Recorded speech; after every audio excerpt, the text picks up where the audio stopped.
I'm a supply sider. I believe tax rates matter. The lower the tax rates, the better, and that these are a way to inspire growth. Barack Obama doesn't believe that to be true, nor do any of his economists.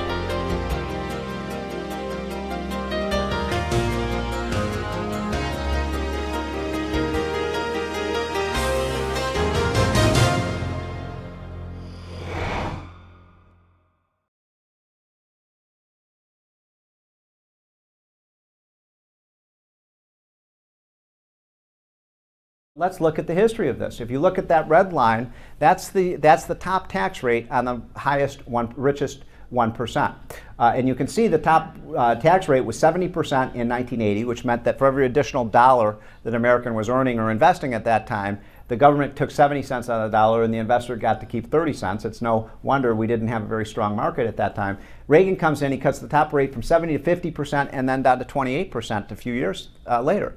That's a big deal, folks. That's reducing the tax penalty on people in the top bracket and on capital from 70 cents on the dollar to 28 cents on the dollar. And then you can see it went up a little bit under Clinton and Bush, and it went down a little bit under George W. Bush. But the point is, at the start of the period, we're at a 70% tax rate. At the end of the period, we're at a 35% rate. Now, look at the blue line. This is an amazing story. I so much wish, Sandy, sitting right next to you were Barack Obama, so I could explain this to him, because this is, I mean, sometimes on this economic stuff, I just don't think he and his advisors have their tray table in the upright and locked position. Now, if you look at this, look at the blue line. This is the tax share paid by the richest 1%.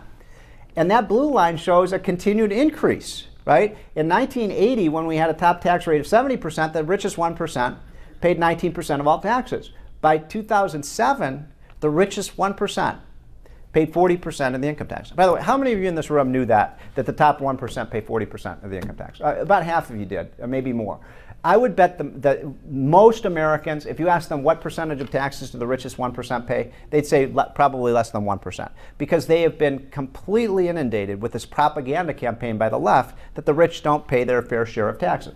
If you show the next chart, this is just another way of showing us that you can see the top 1% pay 40%. Now, it is true, by the way, that the top 1% make a big share of the income. This is what my liberal critics would say. Well, yeah, of course they pay a lot of the taxes. They make a lot of the income. And it is true. The top 1% have 22% of the income in this country. Now, these are the evil rich people. These are people like Warren Buffett and Bill Gates and Tiger Woods and Hannah Montana and people like that. But the point is that the really interesting thing about the American economy over the last 30 years is the people in that top 1%, they change all the time. I mean, this is one of the most dynamic things about the U.S. economy. We are not a case society where people grow up in one income class and stay there. The great thing about the American economy, people move up and down all of the time. Now, look at the second half of the chart. This is the bottom 50%. And this is, I think, even a more amazing statistic. All Americans with an income below the median in the United States, by definition, the bottom 50%, they pay 3% of the income tax. 3%. So, I mean, a way to think about this conceptually, if we just divided this room right smack down the middle, and all of you on the left, you're in the top 50% of income in the room, and all of you on the right, you're in the bottom 50% of income in the room, and then we decide how we're going to pay for this wonderful lunch that we've just had. And if we paid for this lunch the way that we pay our taxes, the way it would work is you lucky duckies over here, you get to pay 97% of the tab, and you all over on this side, you get to pay 3% of the tab.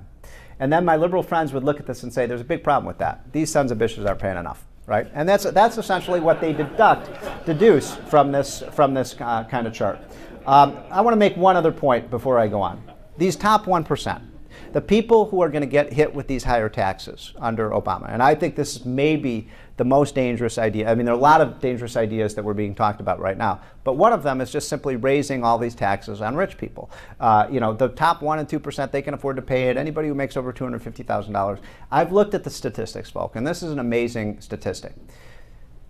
The people who pay the highest income tax rate in the United States today, 70% out of them, 7 out of 10 of those people are small business owners, operators, and investors. So what does that mean? How in the world are you going to get more jobs if you take more taxes out of the people who create the jobs? And I've asked that question to every one of my liberal counterparts, and they never have an answer for it. How do you get more jobs if you tax people who create the jobs?